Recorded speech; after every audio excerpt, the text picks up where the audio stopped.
부르며 노래하면서 그의 앞에 나아갈지어다. 아멘. 엎드려져라 세 엎드려져라 세 엎드려져라 세 구주 나셨네. 아멘. 주님 계셔서 우리의 주와 왕이 되셔서 감사합니다. 주님만이 우리들의 유일한 주와 왕이심을 고백하며 찬양합니다. 우리를 둘러싼 여러 가지 어려움들과 우리들의 약함, 부족함, 많은 결핍이 있지만 우리를 버리지 아니하고 떠나지 않으시는 하나님께 믿음으로 나아오게 하심을 주님 감사합니다. 이 시간 우리들의 마음을 정결케 하사 온전히 집중하여 하나님께만 합당한 예배를 드릴 수 있도록 주님 도와주옵소서. 또 이 예배를 통하여 소망이 없고 무너진 마음들을 가지고 나온 심령들을 참된 소망이며 생명이신 주님께로 이끄셔서 주님으로 인하여 승리할 수 있도록 도와주옵소서. 아멘. 주님 이 시간 살아계신 주님을 경험하는 은혜의 시간이 되게 하여 주옵소서. 또 어지럽고 혼란스러운 이 땅을 주님께 올려드립니다. 이 땅이 하나님 보시기에 바르고 합당한 나라가 될 수 있도록 이 땅의 교회들이 깨어 기도하며 빛과 소금으로 설 수 있도록 도와주셔서 하나님의 선하신 목적대로 사용되는 그런 귀한 나라 되게 하여 주옵소서. 아멘. 또 주님 많은 교회들 중에 민들레 교회부터 하나님께 바르고 합당한 교회가 될 수 있도록 도와주옵소서. 또 주님 사랑으로 서로를 세우는 교회라는 2026년 교회 표어를 주신 주님, 사랑으로 서로 세우는 민들레 교회를 만들어갈 수 있도록 내가 먼저 서로 받으며 내가 먼저 서로 용서하며 내가 먼저 서로 섬기고 내가 먼저 사랑하는 참된 공동체가 될 수 있도록 도와주옵소서. 또 주님 이 시간 말씀을 전하시는 목사님에게 성령으로 기름 부어주셔서 민들레 교회를 향하신 하나님의 뜻이 밝히 드러나고 주님 그 뜻을 따라 온전히 순종하는 저희들 되게 하여 주옵소서. 또 주님 먼 길 오고 가시는 목사님의 안전과 가정의 건강과 또 모든 필요들을 주님 채워 주옵소서. 주님 이 예배의 시종을 주님께 의탁하오며 예수님의 이름으로 기도합니다. 아멘. 오늘 함께 보실 말씀 마가복음 12장 18절에서 27절까지의 말씀입니다. 부활이 없다 하는 사두개인들이 예수께 와서 물어 이르되 선생님이여, 모세가 우리에게 써주기를 어떤 사람의 형이 자식이 없이 아내를 두고 죽으면 그 동생이 그 아내를 취하여 형을 위하여 상속자를 세울지니라 하였나이다. 7형제가 있었는데 마디가 아내를 취하였다가 상속자가 없이 죽고 둘째도 그 여자를 취하였다가 상속자가 없이 죽고 셋째도 그렇게 하여 7이 다 상속자가 없었고 최후의 여자도 죽었나이다. 7사람이 다 그를 아내로 취하였으니 구할 때 곧 그들이 살아날 때에 그 중에 누구의 아내가 되리이까? 예수께서 이르시되 너희가 성경도 하나님의 능력도 알지 못함으로 오해함이 아니냐. 사람이 죽은 자 가운데서 살아날 때에는 장가도 아니가고 시집도 아니가고 하늘에 있는 천사들과 같으니라. 죽은 자가 살아난다는 것을 말할진대 너희가 모세 책 중 가시나무 떨기에 관한 글에 하나님께서 모세에게 이르시되 나는 아브라함의 하나님이요 이삭의 하나님이요 야곱의 하나님이로라 하신 말씀을 읽어보지 못하였느냐. 하나님은 죽은 자의 하나님이 아니요 산 자의 하나님이시라. 너희가 크게 오해하였도다 하시니라. 아멘. 주님을 아는 것이 우리의 힘입니다. 아멘이십니까? 또 주님을 고백하고 주님을 바라보는 것이 우리의 능력인 줄로 믿습니다. 아멘이십니까? 아멘. 어떤 상황이 우리 가운데 온다 할지라도 주님을 바라보는 자에게는 하나님께서 새 힘을 주십니다. 저는 그 진리를 믿습니다. 아멘. 그리고 그 진리를 따라 살아가기로 결정했습니다. 네. 그 잠언 말씀에 보면 무릇 지킬 만한 것 중에 무엇을 지키라고 말씀하시죠? 마음을 네, 무엇을 지키라고요? 마음을 지키라고 주님께서 말씀하세요. 우리 마음이 우리 존재거든요. 우리 마음이 어떤 마음인지에 따라서 이제 우리 삶이 결정이 됩니다. 근데 되게 재밌는 말이 있어요. 우리가 흔히 하는 말 중에 마음 뭐 하게 달렸다고요? 먹기. 뭐 하게 달렸다고요? 먹기. 왜 먹는다고 할까요? 먹는 거잖아요, 그죠? 맞아요. 우리가 무엇을 먹을지를 결정할 수 있어요. 눈앞에 여러 가지 음식들이 있는데 몸에 좋은 것, 또 안 좋은 것을 우리가 구별해서 야, 이거는 좋지 않은 것, 이거는 우리 몸을 유익하게 할 것을 선택해서 결정한 다음에 입으로 넣어서 어떻게 해요? 먹습니다. 근데 우리 내면의 마음도 뭐 하게 달렸다고요? 마음 먹기에 달렸다. 저는 이제 여러 가지 일들이 우리 가운데 있지만 그때에도 하나님이 주신 성품들을 우리가 선택하고 먹는 것이 우리가 살 길이라고 믿어요. 아멘이십니까? 네. 먹지 않을 것은 먹지 않으면 돼요. 그리고 하나님이 주신 진리를 취해서 우리가 먹을 때 우리의 존재가 주님을 향해 닮아가고 자라가고 또 하나님의 뜻을 이루는 도구로서 통로로서 살아갈 수 있게 되는 줄로 믿습니다. 선택해서 먹는 거예요. 여러 가지 것들이 있지만 그때 뭐 차려진 음식들이 안 좋을 수 있지만 그 중에 주님이 원하시는 것들을 우리가 선택해서 취사해서 먹는 겁니다. 먹고 소화해내는 거예요. 그럴 때 하나님의 역사들이 우리 가운데 나타나게 될 줄로 믿습니다. 잘 먹어야죠. 네. 마음 먹기에 달렸다. 주님이 주시는 마음들을 취해서 먹어야 됩니다. 사랑하는 것, 용서하는 것, 또 다른 이들을 섬기기로 결정하는 것, 미워하기를 그치는 것. 이거 우리가 먹어야 될 거죠. 반대로 먹지 말아야 될 거 뭐가 있을까요? 반대예요. 미워하는 것, 또 질투하는 것, 시기하는 것, 정욕에 따라 살아가는 것, 우울해하는 것. 우리가 주님 뭐라고 하시죠? 항상 기뻐하라. 쉬지 말고 기도하라. 범사에 감사하라. 이것들을 우리가 취해서 먹는다면 우리는 어느 순간 어느 때에라도 하나님의 성품을 드러내는 하나님의 뜻을 나타내는 존재로서 아들로서 형상으로서 살아갈 수 있는 것이죠. 우리 민들레교회 성도님들이 저는 민들레 풀뿌리처럼 강인한 성도님들 되시길 주의 이름으로 축원합니다. 어느 때라도 어느 상황에서라도 뿌리를 내리는 것 그리고 그 향기를 전할 수 있는 것. 제가 전에도 한번 기억나요.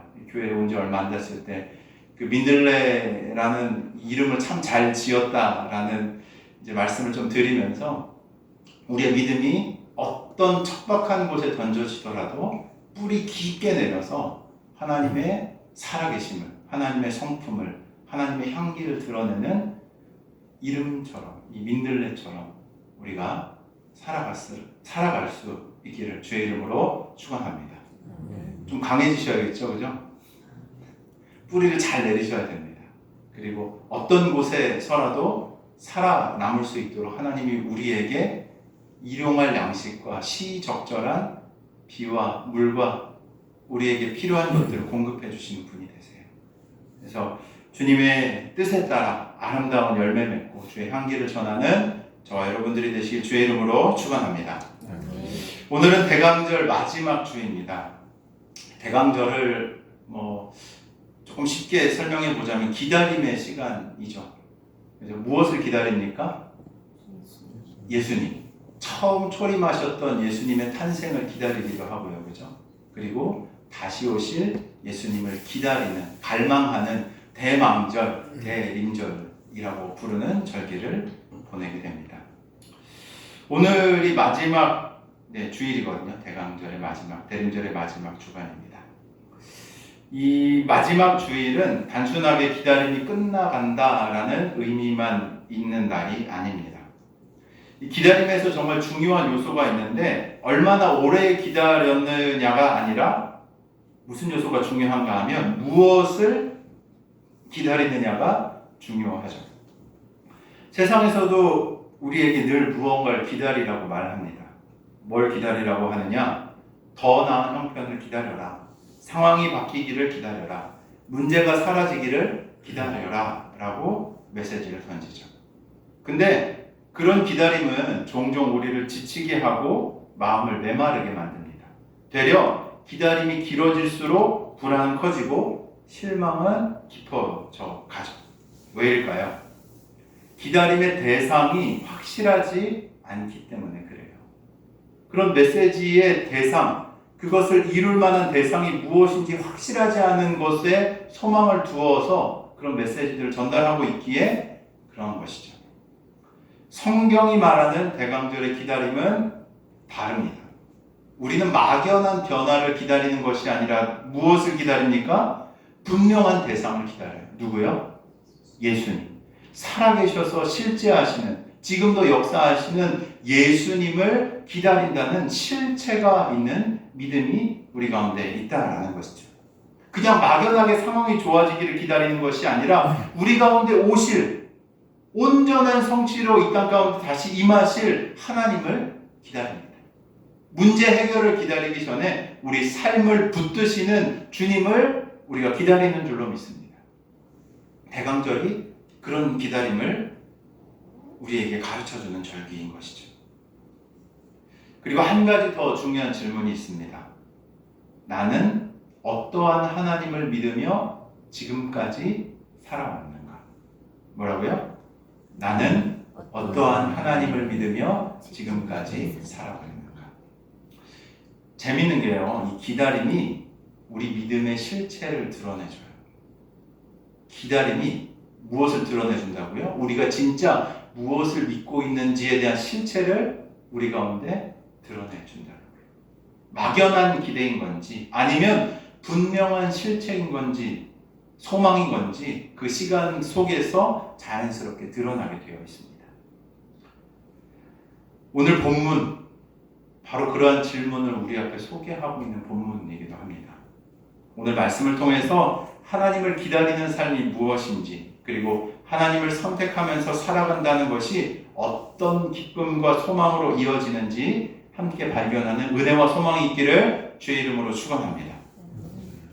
우리 12장 18절 우리 같이 한번 읽어볼까요? 시작. 부활이 없다는 사두개인들이 예수께 와서 물어 이르되. 네, 18절 이렇게 시작하죠. 부활이 없다고 주장하는 사두개인들이 와서라고 시작합니다.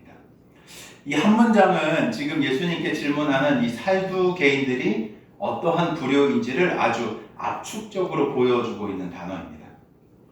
사두개인들, 성경 읽다 보면은 여러 차례 혹시 좀 보지 않으셨습니까? 근데 이 사두개인들 어떤 사람들인지 좀 알고 계세요? 아십니까? 부활이 없다는 사람.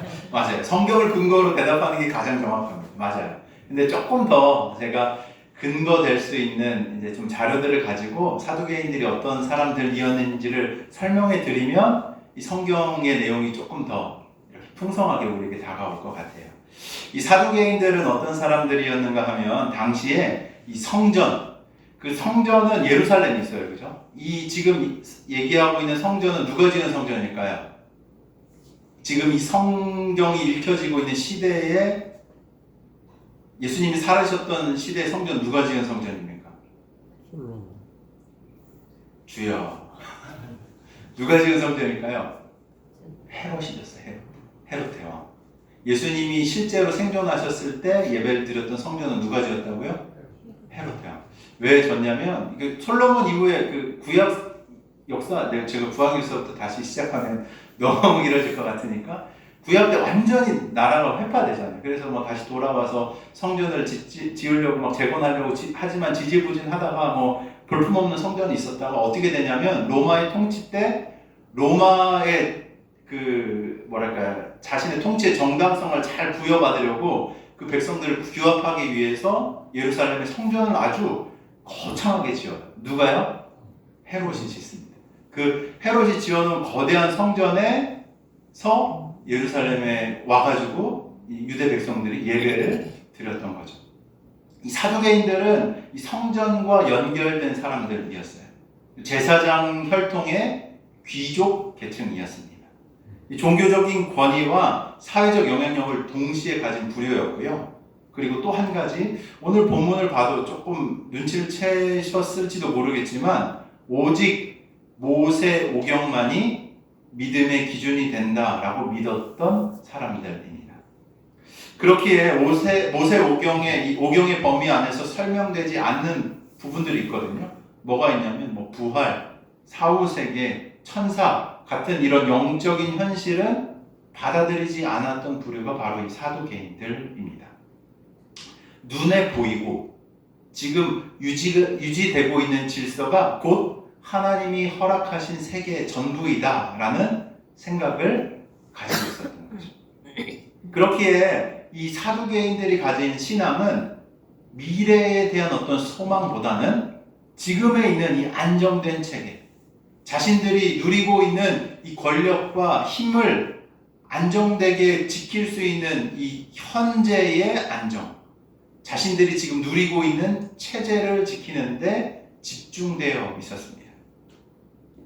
그런 배경을 가진 그들이 지금 예수님께 질문을 던지는 거죠. 그 질문이 19절부터 몇 절까지요? 한번 보세요. 몇 절까지 이어집니까? 23절까지. 되게 길어요. 19절부터 23절까지. 한번 다시 좀 읽어볼까요? 시작. 선생님이여, 모세가 우리에게 써주기를 어떤 사람의 형이 자식이 없이 아내를 두고 죽으면 그 동생이 그 아내를 취하여 형을 위하여 상속자를 세울지니라 하였나이다. 여기까지. 23절까지 이제 질문이 이어지거든요. 19절 가장 먼저 그들이 뭐라고 질문을 시작하냐면, 선생님, 모세가 우리에게 이런 율법을 써주었습니다. 지금 뭐라고 얘기하냐면 자신들이 절대적인 법이라 믿고 있는, 아까 사두개인들이 뭘 믿는다고 그랬죠? 무엇만 믿는다고 그랬죠? 모세오경. 모세오경은 뭐예요? 창세기, 출애굽기, 레위기, 민수기, 신명기. 딱 앞에 5권이에요. 모세가 썼다라고 전해졌던 이 모세오경에 대한 부분들만 믿는 거죠. 그러니까 그 근거도 어디에서 가져오냐면 모세오경에서 가져오는 겁니다. 모세오경에서 내용을 가져와서 질문을 할 뿐더러, 그러니까 이거 누가 한 얘기라는 거예요? 모세가 한 얘기예요. 그러니까 자신의 권위로 얘기하는 게 아니라 모세의 권위를 빌려와가지고 가볍게 이 얘기를 대답할 수 없는 전제를 깔고 지금 예수님께 질문을 던지는 거죠. 또한 그들은 지금 예수님께 자신들이 절대 풀 수 없는 난제, 자신들이 해결이 안 되는 문제를 가져와서 지금 질문을 하고 있는 겁니다. 부활을 인정하지 않는 그들의 생각 안에서는 모세의 율법과 이 죽음 이후의 문제를 어떻게 정리해야 되는지 해결이 되지 않기 때문에 그 난제, 풀려지지 않는 부분들을 지금 예수님께 갖고 와서 질문하는 것이죠. 자신들의 이해와 논리로는 설명되지 않는 이 문제를 질문의 형태로 예수님께 던지면서 내용을 좀 살펴보면 동시에 부활이 얼마나 말이 안 되는지를 사람들 앞에서, 예수님 앞에서 증명하려고 지금 하고 있는 거예요. 사실 지금 이 사람들이 하고 있는 말에 이 율법이 등장하잖아요. 내용은 어디에 나와 있냐면 신명기 25장 5절에서부터 10절까지의 내용이, 요 내용이 딱 기록되어 있습니다. 그러니까 흔히 이거를 뭐라고 얘기하냐면 계대결혼법이라고 해요. 계대결혼법. 그러니까 원어로 얘기하면 레위라트 결혼이라고 하는데, 형이 자식이 없이 죽었을 경우 동생이 형수와 결혼해서 형의 이름과 가문을 잇도록 한 규정이 바로 여기에 기록되어 있는 거죠. 그러면 왜 이런 규정이 적혀 있느냐? 이 당시 사회에서 가문과 이 상속이 매우 중요했어요. 그래서 이 제도는 장자인 형의 이름과 재산을 지키기 위한 장치 중에, 그 가족의 계대를 잇기 위한 장치 중에 하나로서 하나님이 이 율법을 허락해 주셨던 것이죠. 사두개인들은 이 율법을 아주 잘 알았어요. 그 율법을 근거로 지금 이야기를 만들고 있는 거죠. 얘기를 좀 보면 상황이 매우 극단적인 상황입니다. 아니, 극단적인 상황을 가정하고 얘기를 해요. 형제가 몇 명 있다고요? 7명. 근데 저희 어머니도 사실 7남매이시긴 하셨는데 예전엔 더 많이 낳았겠죠. 근데 뭐 하여튼 지금 7명의 남자만이에요. 남자만. 7 형제가 있는데 맏형이 결혼을 했어요. 근데 아이가 없이 죽었습니다. 그래서 둘째가 그 형의 아내와 결혼을 했는데 또 아이 없이 둘째도 죽었어요. 셋째, 넷째, 다섯째, 어떻게 얘를 이렇게까지 들을 수 있는지, 여섯째, 7 형제 모두가 그 형의 뭐 불임이었는지 어땠는지 모르겠어요. 형수와 차례대로 결혼했지만 누구도 자녀를 남기지 못하고 마지막에는 그 여자도 형수도 죽었어요. 이런 얘기를 한 거예요, 지금 예수님께. 그리고 사두개인들이 결정적인 질문을 예수님께 던지는 거죠. 그렇다면 부활이 있다고들 하는데, 예수님 당신도 부활에 대해서 가르치셨는데, 죽은 사람들이 다시 살아난다면 그 여인은 도대체 누구의 아내가 되는 겁니까? 7명 모두하고 다 결혼했잖아요. 그러면은 부활한 후에 누구의 아내가 되는 겁니까? 라고 지금 예수님께 질문한 겁니다. 여러분, 질문이 좀 어떻게 들리세요? 어떻게 느껴지십니까? 어떤 생각이 드세요? 함정에 빠뜨리려고. 함정에 빠뜨리려고. 약간 가정이 먼저 들어가잖아요. 그죠? 가정의 상황을 약간, 아까도 좀 말씀드렸지만 되게 이런 일이 나타날 수 있을까 싶을 정도로 극단적인 가정을 좀 하죠. 그리고 잘 들어보면은, 잘 이 질문을 생각해 보면 답을 알고 싶어서 예수님께 질문을 하고 있는 게 아니라는 거예요. 맥락이 분명해요. 의도를 보면 분명합니다. 그러니까 이 질문을 하면은 일반적으로 어떻게 대답할까요? 대답할 수 있겠습니까? 어렵죠. 네. 말문이 막히는 거예요. 무슨 얘기를 듣고 싶은 거예요? 보십시오. 부활을 믿으면 이런 말도 안 되는 상황이 생기지 않습니까? 부활을 믿으면 이런 말도 안 되는 일들이 나타나는데 어떻게 부활이 있다고 얘기를 하는 거예요. 그게 맞습니까? 라는 의도를 가지고 지금 이 상황을 가정해서 예수님 앞에, 그리고 모여있는 수많은 사람들 앞에서 지금 이 질문을 던지고 있는 거죠. 사두개인들은 부활이 있다면 이라는 가정을 앞에 두고 질문을 던졌어요. 그러나 그 말 속에는 이미 무엇이 있었는가 하는 결론이 들어가 있었어요. 무슨 결론? 부활은 뭐야? 없다. 부활은 말도 안 된다. 라는 결론을 놓고, 부활은 지금 현실과 맞지 않고 결국 설명되지 않는 개념이다. 아니, 부활했는데 서로 다 아내라고 서로 다 자기의 아내라고 주장하면 어떨 거야? 하면서 이런 예를 갖고 와서 그 부활을 부정하려고 하는 이야기를 지금 던졌던 것이죠. 그래서 그들의 질문은 믿음을 향해서 열려있는 질문이 아니라 처음부터 이 부활에 대한 믿음이 성립되지 않도록 만들기 위한 질문이었던 거예요. 답을 듣고 싶어서가 아니라 어떤 대답이 나와도 역시 그건 말도 안 되는 얘기다 라는 결론을 내리기 위한 질문이었습니다. 제가 이 질문을 좀 한 주간 동안 깊게 묵상을 하면서 낯설게 들리지 않았어요. 이 질문 자체가. 사두개인들의 질문은 되게 어떻게 보면 예수님을 함정에 빠뜨리려고 하는 오래된 이야기 같지만, 사실은 그 근원을 좀 살펴보면 이들이 던지고 있는 질문은 현대를 사는 우리에게도 매우 익숙한 질문 방식이기도 하다라는 거죠. 형태만 다를 뿐 질문이 담고 있는 그 본의, 마음은 지금도 우리 주변에서 자주 들을 수가 있습니다. 하나님 살아계시다면 세상은 왜 이래?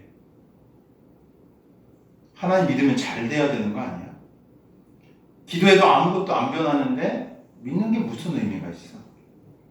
믿어도 왜 그렇게 힘든 일들은 그치지 않는 거야? 그리고 결론은 결국 이렇게 되죠. 그러니 하나님은 없는 거 아니야? 하나님 우리에게 관심이 없는 거 아니야? 하나님 아예 존재가 없는 거 아니야? 라는 결론으로 가게 되죠. 이 질문들의 흐름을 잘 보면 질문이 점점 깊어져 가는 것 같지만 사실은 하나의 방향으로 흘러가고 있음을 알 수 있어요. 하나님을 더 알고 싶어서 묻는 질문이 아니라 지금의 현실을 근거로 하나님을 부정하려는 결론을 향해 나아가고 있다는 것이죠. 현실이 무겁다는 사실은 분명합니다. 그 무거움이 근데 곧바로 하나님의 부재를 증명하는 근거가 되는 것은 아니에요. 사도계인들도 마찬가지였죠. 그들의 태도는 하나님이 무엇을 하실 수 있는지를 묻지 않고 하나님이 어떤 분이신지를 알려고 하지조차 않았어요. 그들은 오직 자기들이 이해할 수 있는 세계 안에서 하나님을 판단하려고 했고 그 틀을 벗어나가는 이야기를 처음부터 받아들이지 않으려고 했다는 거죠.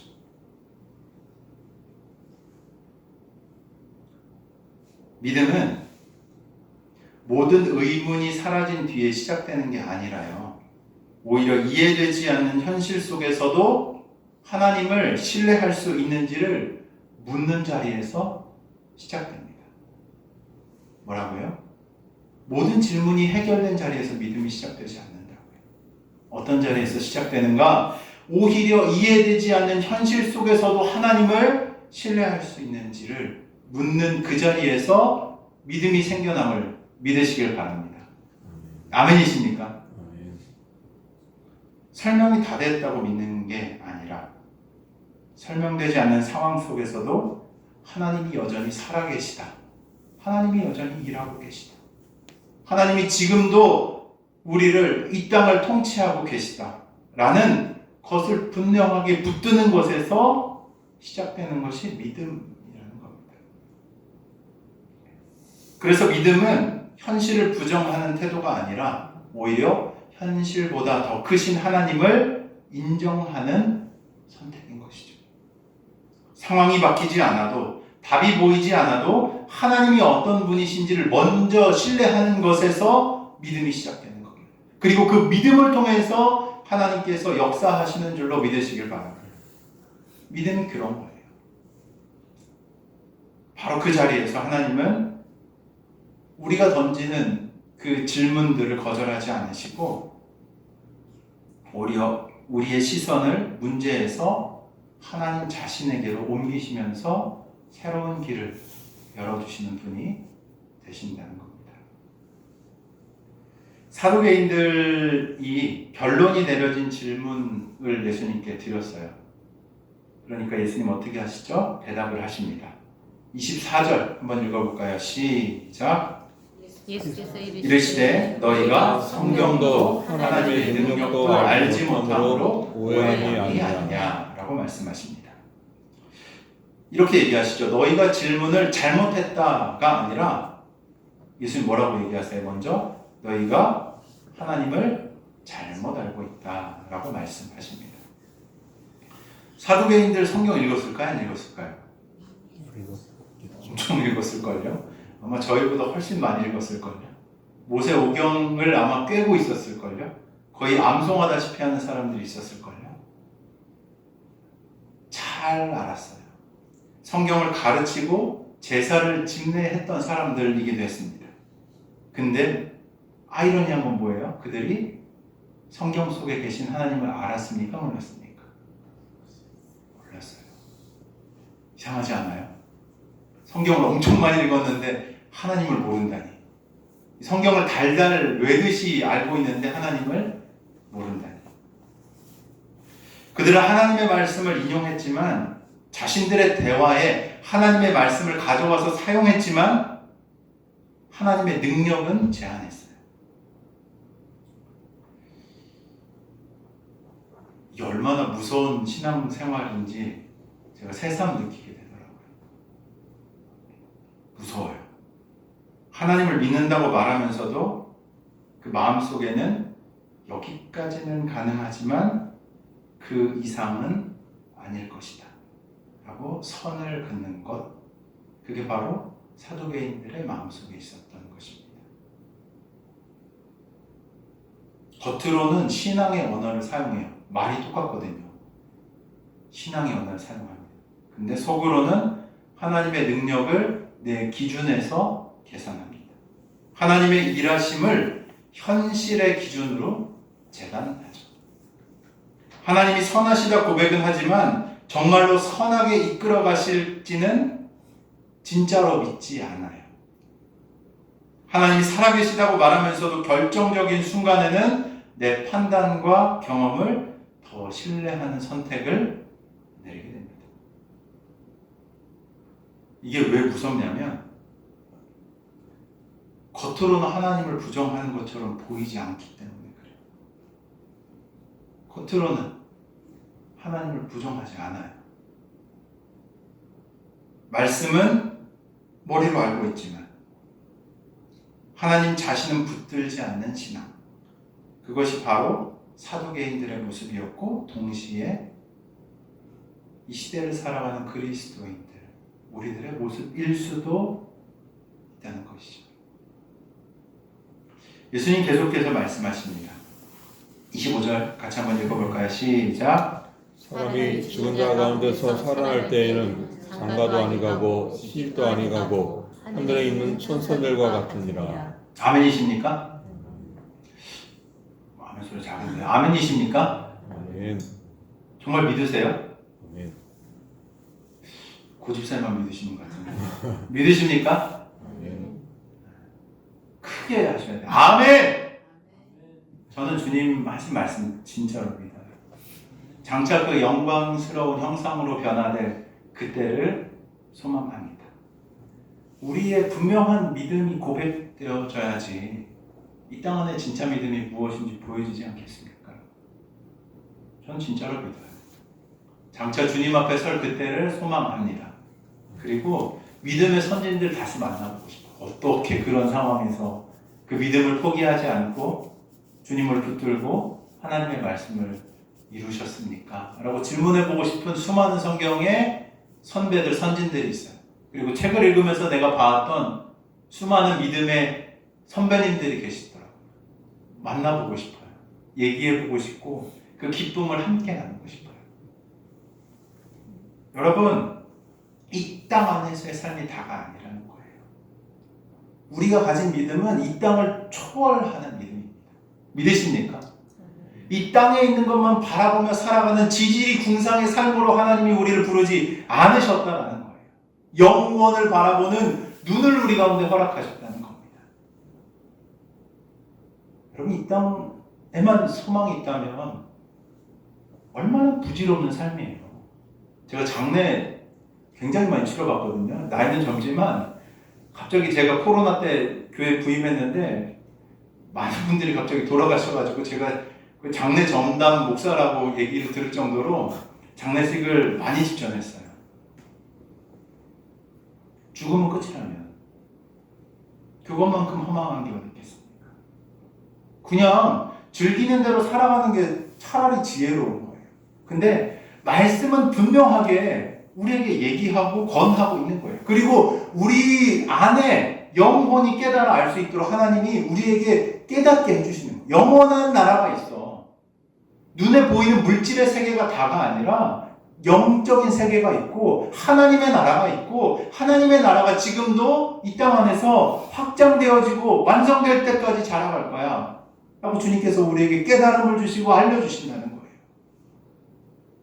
여러분, 우리는 영혼을 살아가는 하나님의 존귀한 형상들임을 믿습니다. 아멘이십니까? 이 땅에 살아가면서도 물질의 세계만 보고 살아가면 함몰돼요.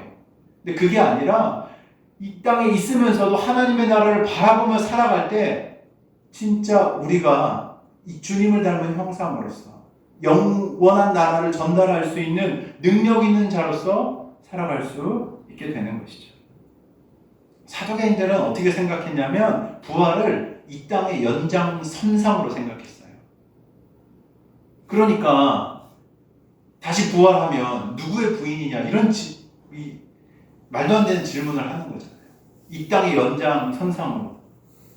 그래서 결혼도 그대로 있고 소유도 관계도 그대로 있고 질서도 그대로 있을 것이라고 생각하고 그런 질문을 예수님께 던진 거예요. 근데 예수님 말씀하시죠. 부활은 이 땅의 삶을 조금 더 늘려놓은 그러한 시시한 것이 아니라 뭐요? 전혀 다른 차원의 생명이다. 감히 우리가 상상을 해보지만 그것을 뛰어넘는 하나님의 놀라운 영광이 있는 영광스러운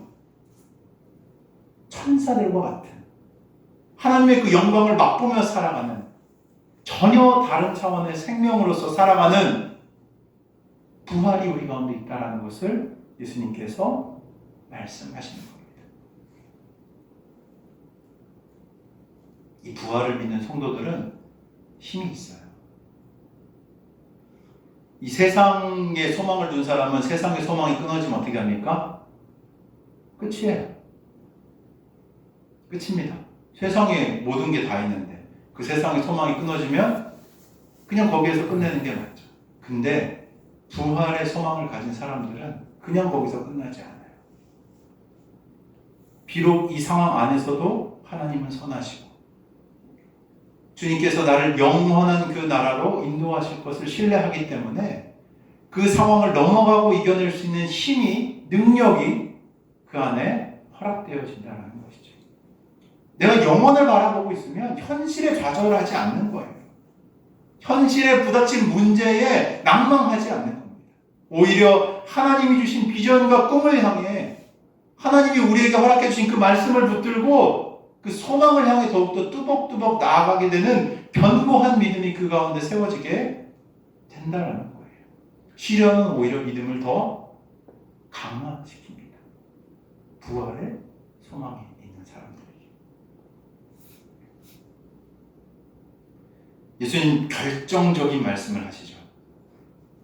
나는 아브라함의 하나님이 아니요 이삭의 하나님이요 아브라함의 하나님이요 이삭의 하나님이요 야곱의 하나님이라. 요 무슨 얘기인지 좀 이해하세요? 저 처음에 성경 볼 때 이거 왜 갑자기 얘기를 하시지? 이게 이 맥락과 무슨 얘기 상관이 있지라는 생각을 좀 했던 것 같은데 중요한 점 보세요.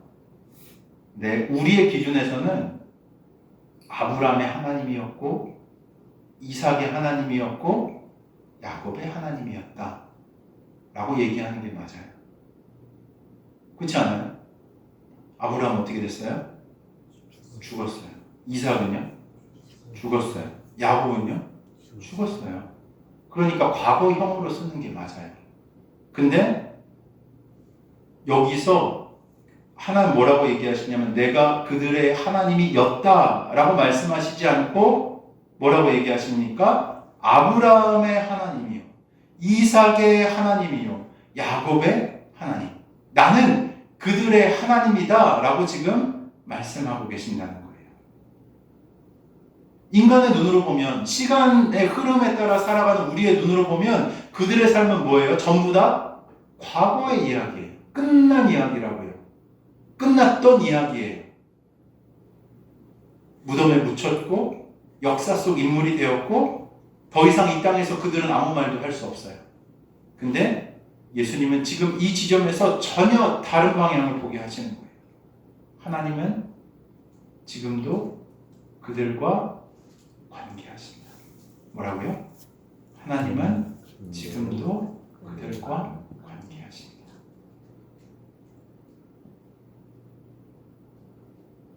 살아 계시면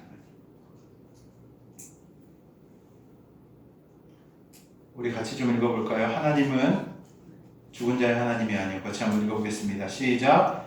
하나님은 죽은 자의 하나님이 아니요 살아있는 자의 하나님이시라. 아멘이십니까? 아멘. 이 말씀은 단순하게 부활을 설명하는 문장이 아니에요. 하나님이 어떤 분이신지를 드러내는 하나님의 성품의 선언의 말씀이에요. 하나님은 과거에 한번 역사하시고 물러나신 분이 아니라 한 번 맺은 관계를 죽음으로도 끊지 아니하시는 분이다 라는 선언과도 같은 말씀인 거예요. 죽음으로 끊겨집니다. 인생의 모든 관계는 죽음은 끝나요. 근데 하나님과의 관계는 어때요? 죽음으로도 끊어지지 않는 영원한 관계로 하나님이 우리를 부르시는 줄로 믿으시길 바랍니다. 그런 관계로 하나님이 그런 성품으로 우리를 만나신다는 겁니다. 사람은 죽었을지라도 하나님 앞에서는 여전히 살아있는 존재로 기억되고 붙들려 있는 우리가 생각할 수 없는 차원의 놀라운 영화로운 전혀 다른 새로운 차원의 생명으로서 살아가는 그 관계가 주님 앞에 있다라는 것이죠. 저는 오늘 이 말씀을 꼭 강조해서 말씀드리고 싶어요.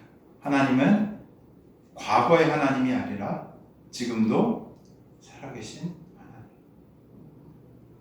우리가 성경이 되게 오래전에 기록된 말씀이기 때문에 자꾸 그런 생각들을 하거든요.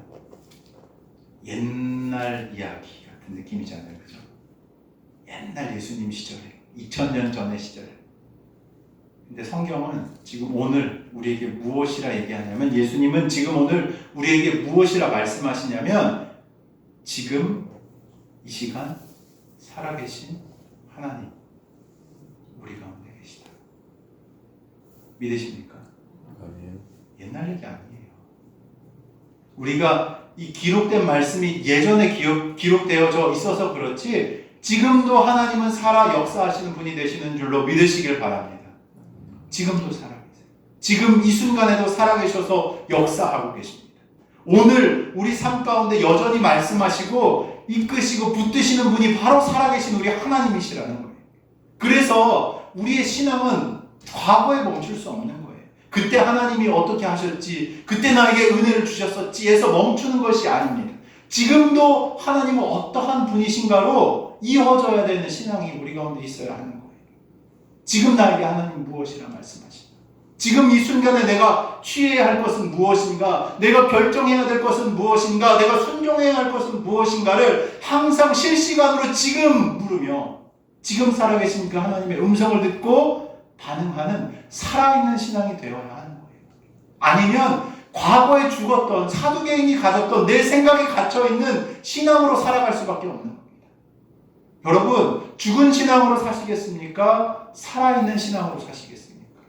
저는 살고 싶어요. 잘 살고 싶습니다. 생명력 있게 살고 싶습니다. 그냥 주어졌기 때문에 억지로 끌려가는 그런 삶 살고 싶지 않아요. 주님이 우리에게 허락해 주신 이 땅 안에서의 단 한 번의 기회, 이 아름다운 삶을 생명력 있게 살아내고 싶어요. 주님이 그러기 위해 우리를 구원하셨습니다. 죄에서 건져주셨어요. 주님 없었다면 어떻게 되는지 좀 적나라하게 또 말씀드려볼까요? 그냥 죄에 허덕이면서 사는 거예요. 내가 가지고 있는 업보에 묶여서 평생 그 업보를 감당하며 살아가는 삶이 바로 죄인들의 삶이었어요. 우리 조상들이 가졌던 죄의 굴레, 어리석음들, 우상숭배들에 갇혀서 살 수밖에 없었던 것이 바로 우리들의 죄인의 삶이었습니다. 주님이 어떻게 하세요? 구원하시는 거예요. 거기서 건져주셨다고요. 왜요? 그냥 그렇게 살게 하기 위해서? 아니요. 놀라운 생명력을 가진 그리스도인으로, 이 땅의 생명이 무엇인지를 보여낼 수 있는 이 생명의 샘이 흘러넘치는 그리스도인으로 하나님이 우리를 부르신 줄로 믿으시길 바랍니다. 아브라함의 하나님이셨던 그 하나님이 동일하게 오늘 우리의 하나님이세요. 지금 이 순간에도 생명을 주시고 소망을 일으키시는 하나님이십니다. 이것이 예수님께서 선포하신 복음이고, 우리가 이 대강절 끝에 다시 붙들어야 될 가장 분명한 고백이기도 한 것이죠.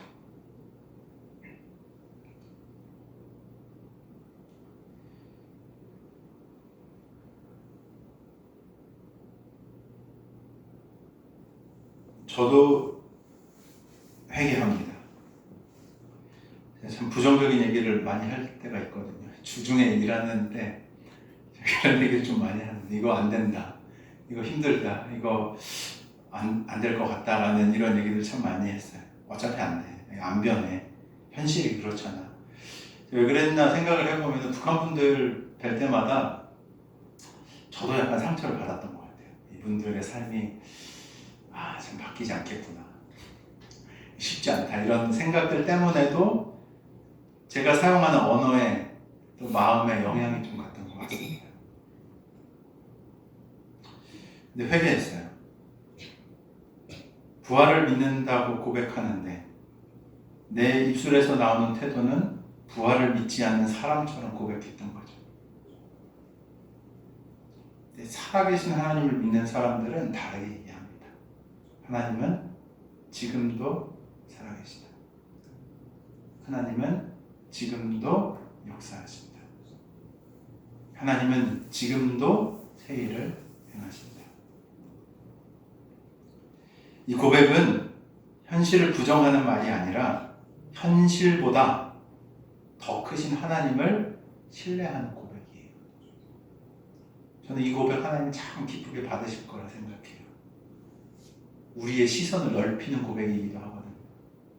우리가 사실 세상에 살면서 세상만을 보기 때문에 하나님의 나라를 잘 못 보고 살아가는 때가 있는데, 이 세상의 현실보다 하나님이 더 크시다라는 믿음의 고백은 우리의 영적인 눈을 띄워주기도 합니다. 하나님이 기뻐 받으시고 실제로 그 삶을 그 고백대로 인도해 가시는 거죠. 이런 믿음은 우리를 현실에서 도피하게 만들지 않고 오히려 오늘의 삶 속에서 다시 소망을 선택하게 만드는 힘이 있는 겁니다. 하나님은 지금도 새 일을 행하시는 분이시다라는 분명한 소망을 가지고 살아가시는 여러분들 되시길 축원합니다.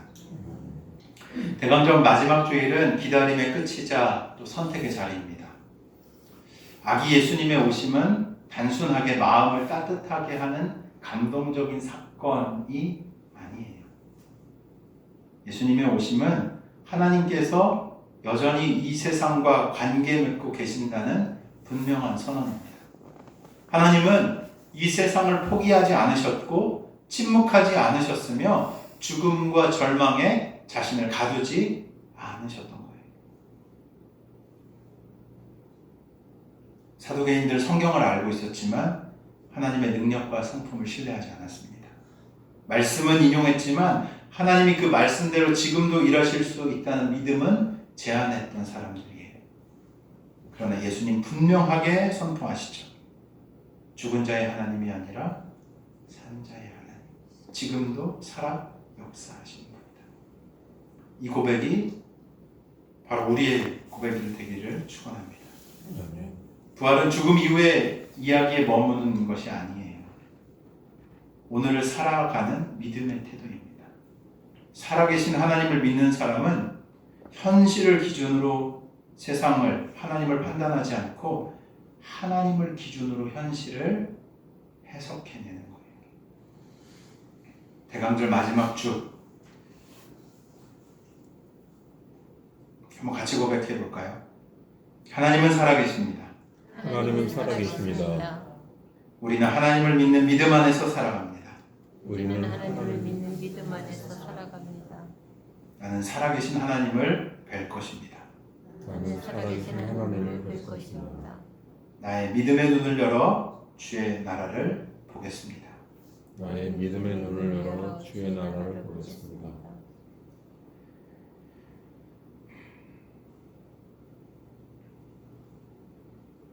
하나님을 믿는 우리는 오늘도 기쁨의 삶을 선택해야 됩니다. 이 기쁨은 상황이 좋아서 생기는 기쁨이 아니에요. 문제가 모두 해결되어서 얻는 감정도 아닙니다. 살아계신 하나님이 지금도 우리와 함께 계신다는 사실에서 흘러나오는 기쁨이에요. 눈앞의 현실이 여전히 무거울 수 있고 마음속의 질문이 다 사라지지 않았을지라도 하나님이 우리를 붙들고 계시다는 확신이 있을 때 우리는 낭망하지 않을 수 있어요. 그러니까 아까 뭐라고요? 마음 뭐에 달렸다? 먹기에 달렸다. 뭘 먹어야 될지 여러분들에게 말씀드리는 거예요. 어떤 마음으로 우리가 살아갈 수 있는지. 살아계신 하나님을 바라보며 두려움 대신 소망을, 체념 대신 기쁨을, 영원한 나라를 바라보는 선택을 하시는 저와 여러분들의 삶이 되시길 주의 이름으로 축원합니다. 아멘. 함께 기도할까요? 한 손에